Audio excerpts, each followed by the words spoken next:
Hi ನಮಸ್ಕಾರ. ಒಂದು ಸಂಗತಿಯಿಂದ ನಾನು ಶುರು ಮಾಡ್ತಾ ಇದ್ದೀನಿ. ಪ್ರತಿಯೊಬ್ಬ ವ್ಯಕ್ತಿಯಿಂದಲೂ ಕೂಡ ಕಲಿಯುವಂಥದ್ದು ಸಾಕಷ್ಟಿದೆ. ಮನುಷ್ಯ ಎತ್ತರಕ್ಕೆ ಬೆಳೆದಿರ್ತಾನೆ, ಆದರೆ ಬೆಳಿಲಿಕ್ಕೆ ಹಲವಾರು ಅಂಶಗಳು ಪೂರಕ ಆಗಿರ್ತವೆ. That is also very important.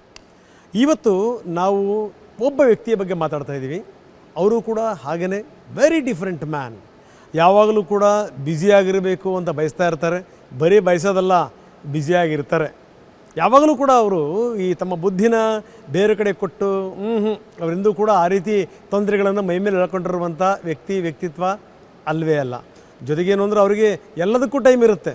ಸ್ನೇಹಿತರ ಪಾರ್ಟಿಗೆ ಹೋಗೋಕ್ಕೂ ಟೈಮ್ ಇರುತ್ತೆ, ಅಡುಗೆ ಮಾಡೋಕ್ಕೂ ಟೈಮ್ ಇರುತ್ತೆ, ಸ್ನೇಹಿತರನ್ನ ಕರೆದು ಊಟಕ್ಕೆ ಹಾಕೋಕ್ಕೂ ಕೂಡ ಟೈಮ್ ಇರುತ್ತೆ. ಜೊತೆಗೇನು ಅಂದರೆ ಯಾವುದೇ ಸಮಯ ಸಂದರ್ಭಗಳಾಗಲಿ ನೋಡಿ, ಪರಿಸ್ಥಿತಿ ಹೇಗಾದರೂ ಇರಲಿ, ಮನಸ್ಥಿತಿ ಸರಿ ಇರಬೇಕು ಅನ್ನುವಂಥ ಒಂದು ಮಾತಿದೆಯಲ್ಲ, ಅದಕ್ಕೆ ಬೆಸ್ಟ್ ಎಕ್ಸಾಂಪಲ್ ಹೇಳಿ ಮಾಡಿಸಿದಂಥ ವ್ಯಕ್ತಿ. ಇಷ್ಟೆಲ್ಲ ಪೀಟಿಗೆ ಹಾಕಿದ್ಮೇಲೆ ನಿಮಗೆ ಗೊತ್ತಿದೆ ಯಾರಿರ್ಬೋದು ಇವರು ಅಂತ. ಎಸ್, ಅದರ 2 ಅಕ್ಷರದ ಸುಂದರ ಹೆಸರು ಕಿಚ್ಚ. ಅದನ್ನು 5 ಅಕ್ಷರ ಮಾಡಬೇಕು ಅಂತಂದರೆ ಕಿಚ್ಚ ಸುದೀಪ. ಎಸ್, ಸುದೀಪ್ ಸರ್ ನಮ್ಮ ಜೊತೆಗಿದ್ದಾರೆ ಇವತ್ತಿನ ಕಾರ್ಯಕ್ರಮದಲ್ಲಿ. ಸುದೀಪ್ ಸರ್, ಕಾರ್ಯಕ್ರಮಕ್ಕೆ ತಮಗೆ ಸ್ವಾಗತ. ಎಸ್, 25 ಬರ್ತಾ ಇದೆ. ಹೊಸ ಚಿತ್ರ ಬಿಡುಗಡೆಗೂ ಕೂಡ ರೆಡಿ ಆಗಿದೆ. ಏನು ಸರ್, ಹೇಗೆ ಬಂದಿದೆ ಸರ್ ಮೂವಿ? ಗುಡ್. ಕೈ ಹಾಕಿದ್ಮೇಲೆ ಚೆನ್ನಾಗಿ ಮಾಡಬೇಕಲ್ಲ ಸರ್, ಬಂದಿದೆ. ಆ್ಯಂಡ್ ಅಂದ್ಕೊಂಡಾಗ ಈಗ ಸಿನಿಮಾ 2 ರೀತಿ ಇದೆ ಸರ್. ಒಂದು ನಾವು ಮಾಡಾದ್ಮೇಲೆ ಹೇಗೆ ಬಂದಿದೆ ಅಂತ ನೋಡೋದು, ಹೇಗೆ ಬರುತ್ತೆ ಅಂತ ಗೊತ್ತಿದ್ಮೇಲೆ ಆಮೇಲೆ ಮಾಡೋದು. ಕರೆಕ್ಟ್. 2 ರೀತಿ ಆಗುತ್ತೆ. ಸೊ ಇದು ನಾವು ಕತೆ ಹೇಳಬೇಕಾದ್ರೆ ಹೇಗೆ ಬರಬೇಕು ಅನ್ನೋದು ಒಂದಿತ್ತು ನಮಗೆ. ಸೊ ನಾವು ಹೇಗೆ ಬರಬೇಕು ಅಂದ್ಕೊಂಡಿದ್ವಿ ಹಾಗೆ ಬಂದಿದೆ. ಕಳೆದ ಬಾರಿಯ ಸಿನಿಮಾ ತುಂಬ ಚೆನ್ನಾಗಿ ಬಂದಿತ್ತು. ಸೊ ತಾವು ಹೇಳೋ ಪ್ರಕಾರ ಈ ಬಾರಿನೂ ಕೂಡ ಅಷ್ಟೇ ಚೆನ್ನಾಗಿ ಬಂದಿದೆ. ಸರ್ ಆ್ಯಕ್ಚುಲಿ ಇದರಲ್ಲಿ ಲೇಯರ್ಸ್ ಜಾಸ್ತಿ ಇದೆ. ಅಂದರೆ ಮ್ಯಾಕ್ಸಲ್ಲಿ ಒಂದು ಲೇಯರ್ ಇದೆ, ಒಂದು ಸಸ್ಪೆನ್ಸ್ ಲೇಯರ್ ಇದೆ, ಪ್ಲಸ್ ಆ ಒಂದು ಲೇಯರ್ ಹಿಂದೆ ಕತೆ ಇದೆ. ಇದರಲ್ಲಿ ಒಂದು 3 ಲೇಯರ್ ಬರುತ್ತೆ ಸಿನಿಮಾದಲ್ಲಿ. So it's all combine together forms one film. ಆ ಪ್ಲಾಟ್ಸ್ಗಳು ತುಂಬ ಚೆನ್ನಾಗಿ ಮಾಡಿದ್ದಾರೆ. ಅದು ಮ್ಯಾಕ್ಸ್, ಇದು ಮಾರ್ಕ್. ಅಂದರೆ ಮ್ಯಾಕ್ಸಿಮಮ್ ಮಾರ್ಕ್ಸ್ ಸರಿ, ಗ್ಯಾರಂಟಿ. Hope so. ವಿಷಯ ಬಿಟ್ಟು ಹೋಗ್ತಾ ಇದ್ದೀನಿ ಅಂತ ಅಂದ್ಕೋಬೇಡಿ. ಈ ಅಮ್ಮನನ್ನು ಪ್ರೀತಿಸುವಂಥವ್ರು, ಅಮ್ಮನ ಎಫರ್ಟನ್ನು ಕಂಡಿರುವಂಥವ್ರಿಗೆ ಈ ಸಿಂಪ್ಲಿಸಿಟಿ ಭಾಳ ಇಷ್ಟ ಆಗುತ್ತೆ ಅಂತ. ಯಾಕಂದರೆ ನಮ್ಮಮ್ಮನು ಅವಳು ಎಷ್ಟೇ ದಿವಸ ಅಡುಗೆ ಮಾಡಿ ಹಾಕಿದ್ರು ಸರ್, ನಾನು ಇಂಥದ್ದು ಮಾಡಿದೆ, ನಾನೇ ಮಾಡಿದೆ ಅಂತ ಎಂದು ಹೇಳಲ್ಲ. ಆಮೇಲೆ ಮಾಡಿದಷ್ಟು ತಿನ್ನಿಸಿದಷ್ಟು ಖುಷಿ, ಸಂಭ್ರಮ, ಸಡಗರ ಅಡುಗೆ ಮಾಡುವಂಥದ್ದು.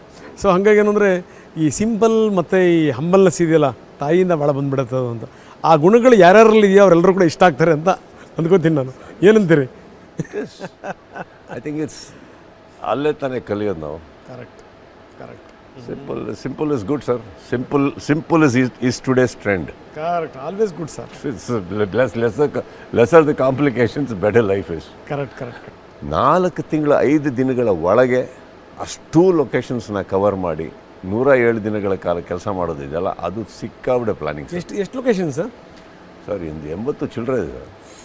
80 ಚಿಲ್ಲರೆ ಇದೆ. ಪ್ರತಿದಿನ ಬೇರೆ ಬೇರೆ ಲೊಕೇಶನ್ ಇರೋದು. ನೀವು ಟ್ರೈಲರ್ ನೋಡಿದ್ರೆ ಎಷ್ಟು ಆ್ಯಕ್ಷನ್ಸ್ ಇದೆ, ಎಷ್ಟು ಡ್ಯಾನ್ಸಸ್ಸು, ಎಷ್ಟು ಫೈಟ್ಸು, ಎಷ್ಟು ಸಾಂಗ್ಸು, ಎಷ್ಟು ಇದಿಷ್ಟು ಇಟ್ಕೊಂಡು ನಿಮಗೆ ಮಾಡೋದಿದೆಯಲ್ಲ. ಬಿಕಾಸ್ ಎವ್ರಿ ಟೈಮ್ ಸಾಂಗ್ ಅಂದರೆ ಸರ್ 5 ದಿನ ಹೊರಟೋಗುತ್ತೆ ಮಿನಿಮಮ್. ಫೈಟ್ ಅಂದರೆ 7 ದಿನ, 8 ದಿನ, 11 ದಿನ, 12 ದಿನ ಆಗಿದೆ ಕೆಲವು ಫೈಟ್ಸ್ಗಳು. ಇದೆಲ್ಲ ಇಟ್ಕೊಂಡು ನನಗನ್ಸುತ್ತೆ ಇದೇ ಕಾರಣದಿಂದ ಹೆಂಗ್ ಗೊತ್ತಾ, ಈ ಹೀರೋಯಿನ್ಗಳು ಬಿಟ್ಬಿಟ್ರೆ ನೀವು ಅಂತ ಹೇಳಿ ಅಂತ. ಕಳೆದ ಸಿನಿಮಾದಲ್ಲೂ ಹೀರೋಯಿನ್ ಇಲ್ಲ, ಈ ಸಿನಿಮಾದಲ್ಲೂ ಹೀರೋಯಿನ್ ಇಲ್ಲ. ಕತೆಗೆ ಆನೆಸ್ಟ್ ಆಗಿರೋಣ. ಅಲ್ಲಿ ಏನು ಬೇಕೋ ಬೇಕು, ಏನು ಬೇಡವೋ ಬೇಡ.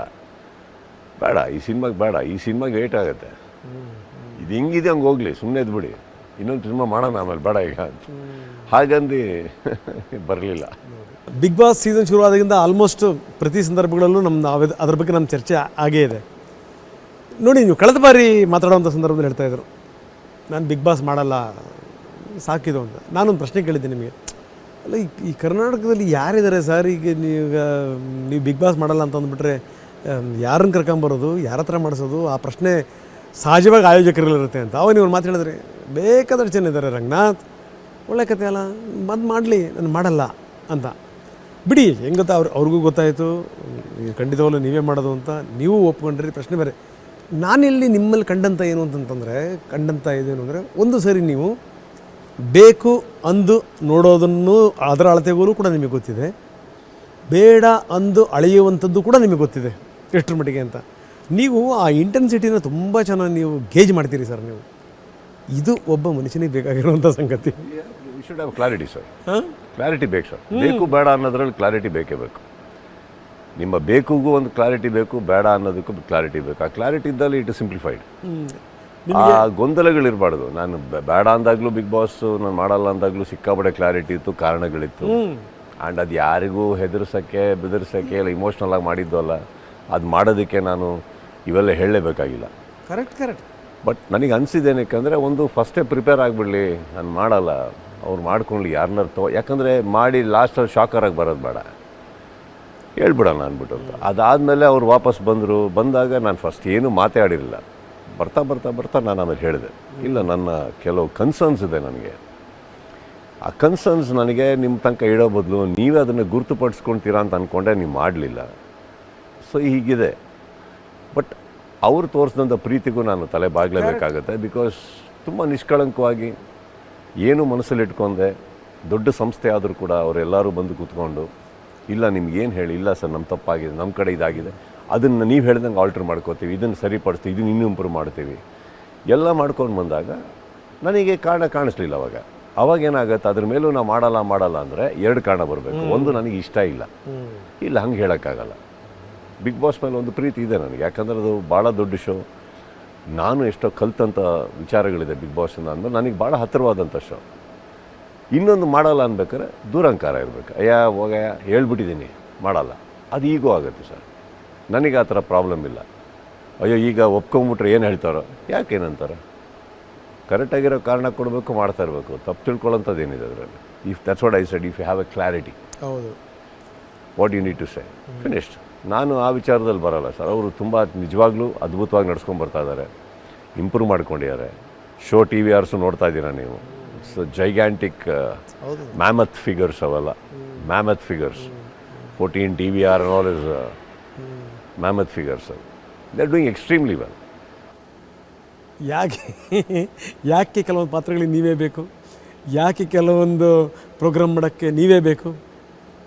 ಇಲ್ಲಿದೆ ಉತ್ತರ. ನನಗೆ ಬಿಗ್ ಬಾಸಲ್ಲೂ ಕೂಡ ನಿರೂಪಣೆ ಅಂತ ನಾನು ಮಾಡಿಲ್ಲ ಸರ್ ಯಾವತ್ತು. ನನಗೆ ಅದು ನನ್ನ ಶೋ, ಒಳಗಡೆ ಇರೋರು ನನ್ನ ಕಂಟೆಸ್ಟೆಂಟ್ಸು, ನಮ್ಮದು ಅಂದ್ಕೊಂಡು ನಾವು ಮಾಡ್ತೀವಿ. ತುಂಬ ತಲೆ ಕೆಡಿಸ್ಕೊಳಕ್ಕೂ ಅಲ್ಲ. ಎಲ್ಲಿ ನಾವು ಎಂಟ್ರ್ ಆಗಬೇಕು ಎಂಟ್ರ್ ಆಗ್ತೀವಿ, ಎಲ್ಲಿ ಎಂಟ್ರ್ ಆಗೋದು ನಾನು ಎಂಟ್ರ್ ಆಗೋದೇ ಇಲ್ಲ. ಆ್ಯಂಡ್ ಆ ಸೂಕ್ಷ್ಮತೆ ಗೊತ್ತಿದೆ ಬಿಗ್ ಬಾಸಲ್ಲಿ. And big boss is all about very spontaneous sir. It's very spontaneous. ಯಾಕಂದ್ರೆ ಅದು ಯಾವುದು ಸ್ಕ್ರಿಪ್ಟೆಡ್ ಅಲ್ಲ. ಸ್ಟೇಜ್ ಮೇಲೆ ಇರೋ ತನಕ ನನಗೆ ಅವ್ರು ಯಾರೂ ಬರ್ದಿರಲ್ಲ, ನಾವೇ ಮಾತಾಡಬೇಕು. ಅವರು ಪಾಯಿಂಟ್ಸ್ ಎತ್ಕೊಡ್ಬೋದು, ಸರಿ ಈ ಪಾಯಿಂಟ್ ನಾನು ಟಚ್ ಮಾಡ್ತಾ ಇದ್ದೀವಿ ಈಗ ಅಷ್ಟೇ, ಅಲ್ಲಿ ಬಿಟ್ಬಿಡ್ತಾರೆ.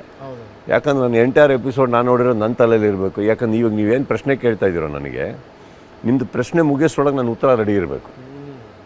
ನೀವೇನು ಪ್ರಶ್ನೆ ಕೇಳ್ತೀರೋ ನನಗೇನು ಗೊತ್ತು? ಈಗ ನೀವು ಬಿಗ್ ಬಾಸ್ ಮನೆ ಒಳಗಿರೋರು ಅಂದ್ಕೊಳ್ಳೋಣ, ಮಾತಾಡ್ತಾ ನೀವೇನೋ ಹೇಳಿದ್ರಿ, ಅವ್ರಿಗೆ ಅದು ಗೊತ್ತಿರೋಲ್ಲ, ಸೊ ಅವ್ರು ರೆಡಿ ಇರೋಲ್ಲ. ಇಲ್ಲ ನಾನು ನೀವು ಹೇಳಿದ್ಮೇಲೆ ಸೈಲೆಂಟ್ ಆಗಿದ್ದು ಅವ್ರು ಹೇಳಿದ್ಮೇಲೆ ಹೇಳಿದ್ರೆ ಗೊತ್ತಾಗೋಗುತ್ತೆ, ಓ ಇದು ಫೀಡಿಂಗು ಅಂತ. ಕರೆಕ್ಟ್. ನೀವು ಮಾತಾಡ್ತಿದ್ದಂಗೆ ಉತ್ತರ ಕೊಡಬೇಕಲ್ವ ನಾನು. ಆವಾಗ ತುಂಬ ಒಂದು ತಲೆಯಲ್ಲಿರಬೇಕಾಗಿರೋದು ಪ್ರೆಸೆನ್ಸ್ ಆಫ್ ಮೈಂಡ್ ಸರ್. ಯಾಕಂದರೆ ನಿಮ್ಮ ಭಾಷೆ ಮೇಲೆ, ಮಾತಿನ ಮೇಲೆ, ನಡವಳಿಕೆ ಮೇಲೆ, ಇದ್ರ ಮೇಲೆ ಸ್ವಲ್ಪ ಹಿಡಿತಾ ಇಲ್ಲ ಅಂದರೆ ತುಂಬ ಎಡವಟ್ಟಾಗುವಂಥ ಒಂದು ವೇದಿಕೆ ಸರ್ ಅದು. ಬೇರೆ ಶೋ ಥರ ಅಲ್ಲ. ನಿಮಗೂ ಕಂಟೆಸ್ಟೆಂಟ್ಸ್ಗೂ ಲೈವ್ ನಡೀತದೆ, ಲೈವ್. ನೀವು ಅವರು ಮಾತಾಡೋದು ಲೈವ್. ಚೂರು ಎಡವಟ್ಟಾದ್ರೆ ಅವ್ರಿಗೆ ಗೊತ್ತಾಗೋಗುತ್ತೆ ಏನೋ ರಾಂಗ್ ಆಯ್ತು ಇಲ್ಲಿ. ಈಗ ನೀವೇನೋ ಹೇಳ್ತೀರಾ ಅಂದ್ಕೊಳ್ಳಿ, ಅವ್ರು ತಿರುಗ್ಬಿಟ್ಟು ಇಲ್ಲ ಸರ್ ಅದಲ್ಲ ಸರ್ ಹೇಳಿದ್ದು, ಅದು ಅವ್ರು ಹೇಳಿದ್ದು ನಾನಲ್ಲ, ಓ ಸಾರಿ ಅನ್ನಂಗಿಲ್ಲ. ನೀವೇನು ಹೇಳ್ತಾ ಇದ್ದೀರಿ ನೀವು ಖಂಡಿತ ಗೊತ್ತಿರಬೇಕು, ವಿತಿನ್ ಕೋಟ್ಸ್ ಗೊತ್ತಿರಬೇಕು. It's very delicate. That particular Bigg Boss hosting is very delicate, very delicate.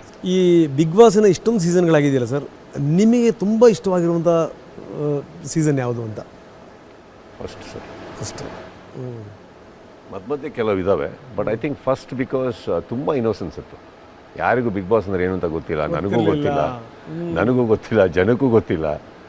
ಆ ಟೈಮಲ್ಲಿ ಐ ಥಿಂಕ್ ತುಂಬ ಇನ್ನೋಸೆಂಟ್ ಆಗಿತ್ತು. ಆ ಬ್ಯಾಚು ತುಂಬ ಇನ್ನೋಸೆಂಟ್ ಆಗಿತ್ತು. ವಿಜಯ ರಾಘವೇಂದ್ರ ಅವ್ರು ಗೆದ್ದಿದ್ದ batch. And Arun Sagar ultimate entertainer.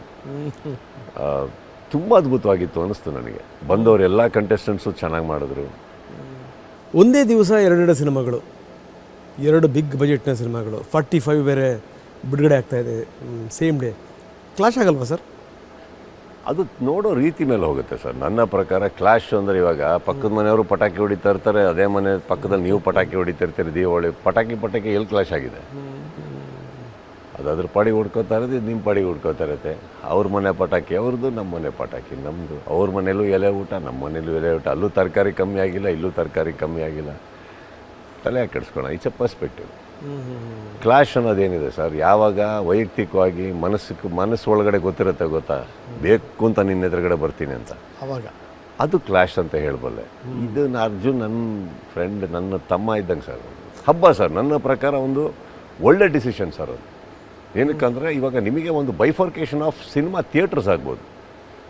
ಕೆಲವು ಊರುಗಳಲ್ಲಿ ಎರಡೆರಡೇ ಥಿಯೇಟರ್ ಇರ್ತವೆ, ಒಂದೊಂದೇ ಥಿಯೇಟರ್ ಪ್ರಾಬ್ಲಮ್ ಇಲ್ಲ ಸರ್, ಅದನ್ನ ಮ್ಯಾನೇಜ್ ಮಾಡೋಣ ಬಿಡಿ. ಇವಾಗ ನಾನು ಈಗ KBN ಅವರು ನಮಗೆ ಭಾಳ ಕ್ಲೋಸ್. ನಾವು ಮಾತಾಡ್ಕೊಬೇಕಾದ್ರೆ ಏನಾಗುತ್ತೆ, it should be coexist ಮಾಡ್ಬೇಕು. ನಾವು 2 ಶೋ ನೀವು ಹಾಕ್ಕೊಳ್ಳಿ, 2 ಶೋ ನಾವು ಹಾಕ್ಕೋತೀವಿ, ನಮ್ಮದೇ ಅಲ್ಲ ನಾವೇ ಇಲ್ಲ ಅಂತ ಕ್ಲಾಶ್ ಮಾಡ್ಕೊಳಕ್ಕೆ ಹೋದಾಗ ಆ ಥರ ನೋವುಗಳಾಗ್ಬೋದು.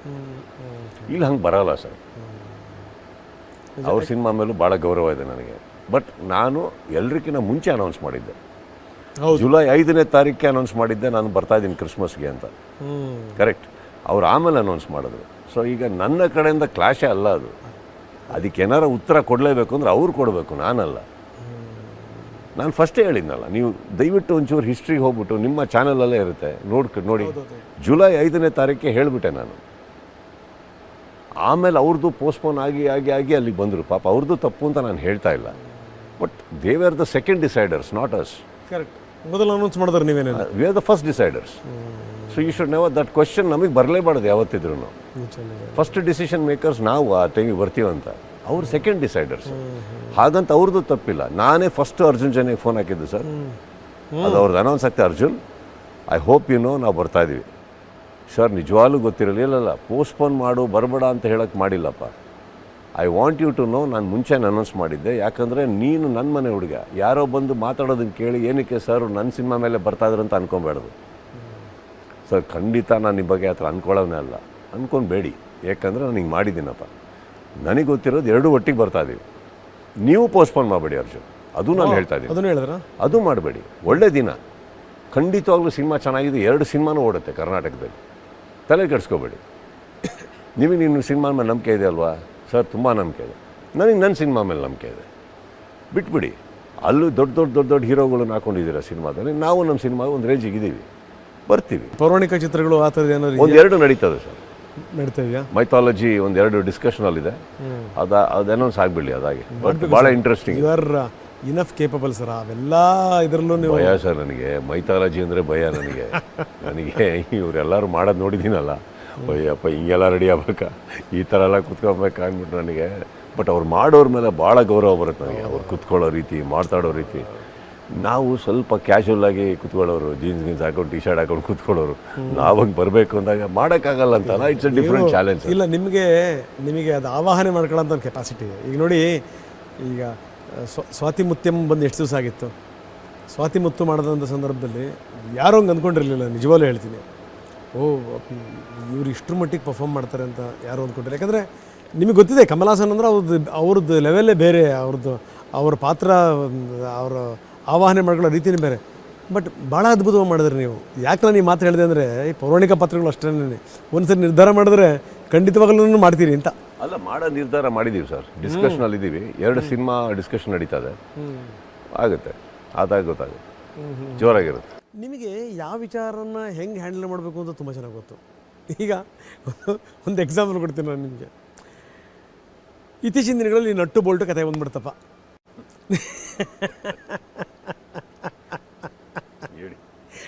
ನಟ್ಟು ಬೋಲ್ಟು, ಆ ನಟ್ಟು ಬೋಲ್ಟು ಕಥೆನ ಭಾಳ ಚೆನ್ನಾಗಿ ಅದು ಏನು ಟೈಟ್ ಮಾಡಿದ್ರು, ಅದೇನು ಲೂಸ್ ಮಾಡಿದ್ರು ನಮಗಂತೂ ಗೊತ್ತಿಲ್ಲ.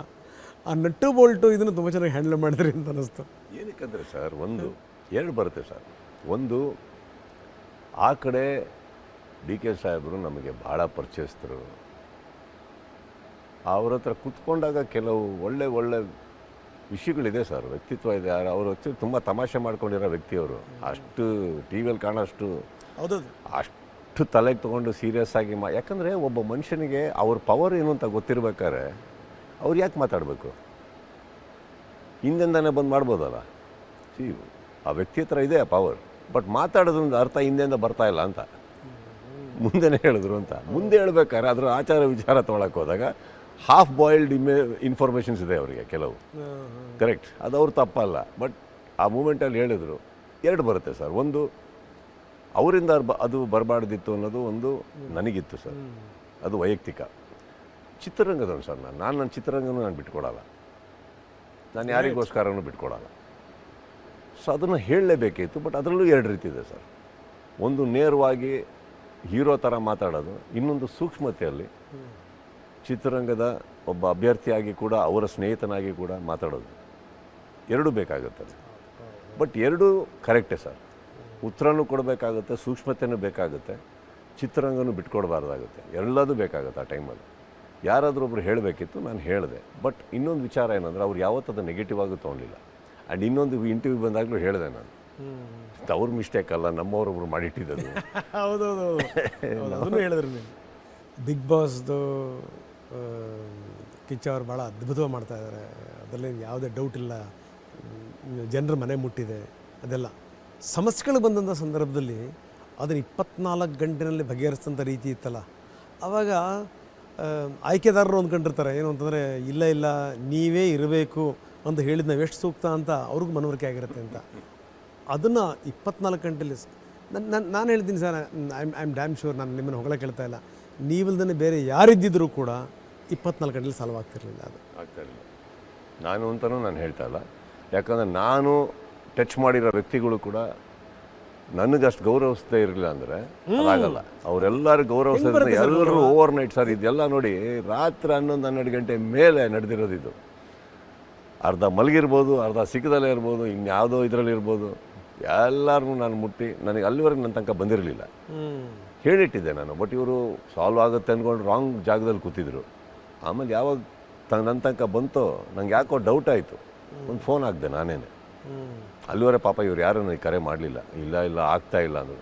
ಹಂಗಾಗಕ್ಕೆ ಬಿಡಬೇಡಿ, ಏನಾಗ್ತಾಯಿದೆ ಹಿಂಗೆ, ಒಂದು ನಿಮಿಷ ತಾಳಿ ಡೀಟೇಲ್ಸ್ ಕಳಿಸಿ ನನಗೆ, ಯಾರ್ಯಾರ ಹತ್ರ ಮಾತಾಡ್ತಾ ಇದ್ದೀರಾ ನೀವು ಎಲ್ಲ ಹೇಳಿದ್ನು. ಒಂದಿಷ್ಟು ಕಾಲ ನಾನು ಸುಮಾರು ತನಕ ಮಧ್ಯರಾತ್ರಿ ತನಕ ಎಚ್ಚರಿಗಿದ್ದೆ ಸರ್. ಎಲ್ಲರನ್ನ ಎಬ್ಸಿಟ್ಕೊಂಡು ಎಲ್ಲ ಹಿಡ್ಕೊಂಡು ಅವಾಗವಾಗೆ ಲೆಟ್ರ್ ಹೋಗ್ಬೇಕು, ಅವಾಗವಾಗೆ ಮಾಡಬೇಕು, ಎಲ್ಲದೂ ಮಾಡಿಸಿ. ಯಾಕಂದರೆ ಲೀಗಲ್ ಕರೆಕ್ಟ್ ಇದ್ದೀವಿ ನಾವು. ಲೀಗಲಿ ರಾಂಗ್ ಇದ್ದರೆ ಬೇರೆ ಆಗುತ್ತೆ ಸರ್. ಲೀಗಲಿ ರೈಟ್ ಇದ್ದೀವಿ ನಾವು. ನಿಮಗೆ ಯಾರ ಮೇಲೆ ಪ್ರಾಬ್ಲಮ್ ಇದೆ ಅವ್ರ ಮೇಲೆ ಕಂಟಿನ್ಯೂ ಮಾಡಿ, ಶೋ ಮೇಲಲ್ಲ. ಶೋಗೋದಕ್ಕೂ ಸಂಬಂಧ ಇಲ್ಲ. ಕರೆಕ್ಟ್, ಎಲ್ಲದು ಮಾಡಿ. ಆ್ಯಂಡ್ ನಾನು ನಿಮ್ಗೆ ಹೇಳಿದ್ನಲ್ಲ ಹಾಗೆ, ಈಗ ನಾವು ಯಾರ್ಯಾರಿಗೆ ಕರೆ ಮಾಡ್ತೀವೋ ಅವ್ರ ಹತ್ರ ನಮ್ಮ ಸಂಬಂಧ ಚೆನ್ನಾಗಿಲ್ಲ ಅಂದರೆ ಇದು ಯಾವುದು ಆಗಲ್ಲ ಸರ್. ನಿಜ, ಸಂಬಂಧಗಳು sir it is important sir. ಅವಾಗ ಏನಾಗುತ್ತೆ, ಈ ಸಂಬಂಧ ಬಂದಾಗ ಸರ್ ಎಷ್ಟೋ ಒಂದು ಕಡೆ ಬರೀ ಗಿವ್ ಆದರೂ ಪ್ರಾಬ್ಲಮ್ ಆಗುತ್ತೆ, ಬರೀ ಟೇಕ್ ಆದರೂ ಪ್ರಾಬ್ಲಮ್ ಆಗುತ್ತೆ. It should B give and take. ಎಂಥ ಮಾತು. ಏನಾದರೂ ರಾಜಕೀಯದ ಏನಾದರೂ ನಡೀತಾ ಇದೆ ಸರ್? ರಾಜಕೀಯ ಬೇಕಾಗಿಲ್ಲ ಸರ್. ಅದು ಎರಡು ಡಿಫ್ರೆಂಟ್ ಆ್ಯಂಗಲ್. ಅದು ಸಮಾಜ ಸೇವೆಗೆ ಬೇಕಾಗಿರೋದು ಒಂದು ನಿಮ್ಮಲ್ಲಿ ಮನಸ್ಥಿತಿ, ಎರಡನೇದು ನಿಮ್ಮ ಹತ್ರ ಸ್ವಲ್ಪ ಹಣ. ಇವೆರಡು ಇಲ್ಲದೇನೂ ಆಗಲ್ಲ. ಯಾಕಂದರೆ ನಿಮ್ಮ ಸಮಾಜ ಸೇವೆಗೆ ಇನ್ನೊಬ್ಬರು ಜೋಬಿಗೆ ಕೈ ಹಾಕೋದು ತಪ್ಪಾಗುತ್ತೆ. ನಿಮ್ಮ ಹತ್ರ ಬಂದು ದುಡ್ಡು ಕೊಡಿ ಬೇಡ, ನನ್ನ ಹತ್ರ ಇದೆಯಾ, ನಾನು ಮಾಡಿದ್ದೀನಿ, ಯಾವಾಗ ಆಗುತ್ತೋ ಮಾಡಿದ್ದೀನಿ. ಯಾವುದೋ ಒಂದೆರಡು ನಿಮ್ಮ ಕಿವಿ ತನಕ ಬರ್ಬೋದು, ಅಥವಾ ಯಾರೋ ಒಂದಿಬ್ಬರಿಗೆ ಸಹಾಯ ಮಾಡಿಲ್ಲ ಅಂತ ದೊಡ್ಡದಾಗಿರ್ಬೋದು. ಮಾಡೇ ಇಲ್ಲ ಸುದೀಪ್ ಅವರು 1000 ಜನಕ್ಕೆ ಮಾಡ್ತಾ ಇರ್ತೀವಿ ಸರ್. ಏನಾಗುತ್ತೆ, ಎಷ್ಟಾಗುತ್ತೋ ಅಷ್ಟು ಮಾಡಬಲ್ಲೆ, ಮಾಡ್ತಾನೆ ಇರ್ತೀನಿ ನಾನು, ಮಾಡೋಕ್ಕಾಗಲ್ಲ ಅಂತಲ್ಲ. ಸಮಾಜ ಸೇವೆ ಬೇರೆ, ಹೆಲ್ಪೇ ಬೇರೆ ಸರ್. ಹೆಲ್ಪಲ್ಲೇ ಬಂದಾಗ ಚಿತ್ರರಂಗದಲ್ಲಿ ಎಷ್ಟೋ ಜನಕ್ಕೆ ಕೆಲ ಅವಶ್ಯಕತೆ ಇರುತ್ತೆ, ಎಲ್ಲ ನಿಂತ್ಕೋಬೇಕಾಗತ್ತೆ. ನಾವು ಮಾಡ್ತಾ ಇರ್ತೀವಿ. ನಿಜ. ರಾಜಕೀಯ ಅಂತ ಬರೋದು ಸಮಾಜ ಸೇವೆ ಅಲ್ಲ ಸರ್, ಅದು ಜವಾಬ್ದಾರಿ ತೊಗೊಳಕ್ಕೆ.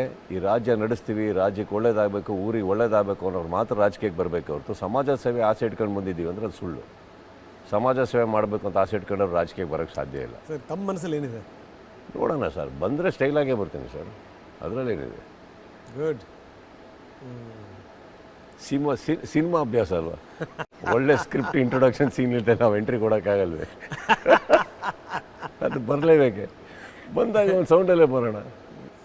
S sir, all the very best. Thank you. Cinema ತಾವು ನೋಡಿ, ಆಗಲಿ, ಖಂಡಿತ ನೋಡ್ತೀನಿ ಸರ್. ಎಲ್ಲರೂ ಕರ್ಕೊಂಡು ಹೋಗಿ ನೋಡಿ. ಖಂಡಿತ. ನಿಮ್ಮ ಹತ್ರ ಮಾತಾಡೋದು ಖುಷಿ ನನಗೆ. It's always a pleasure. ಪ್ರತಿಯೊಬ್ಬರಿಗೂ, ವೀಕ್ಷಕರಿಗೂ ಅಷ್ಟೇ thank you. And December 25 2 cinema ಬರ್ತಾ ಇದೆ, ಒಂದು 45, ಒಂದು ಮಾರ್ಕ್. ಎರಡಕ್ಕೂ ನಿಮ್ಮ ಸಪೋರ್ಟ್ ಇರಲಿ. Thank you so much. Mark ಮಾಡ್ಕೊಂಬಿಡಿ ಇವಾಗಲೇ ಅಂತ ಡೇಟನ್ನು. Yes sir, thank you so much. Thank you sir, thank you very much. So ಇದು ಈಗಿನ ವಿಶೇಷ. ನಿರಂತರ ಸುದ್ದಿಗಾಗಿ ನೋಡ್ತಾ ಇರಿ TV9.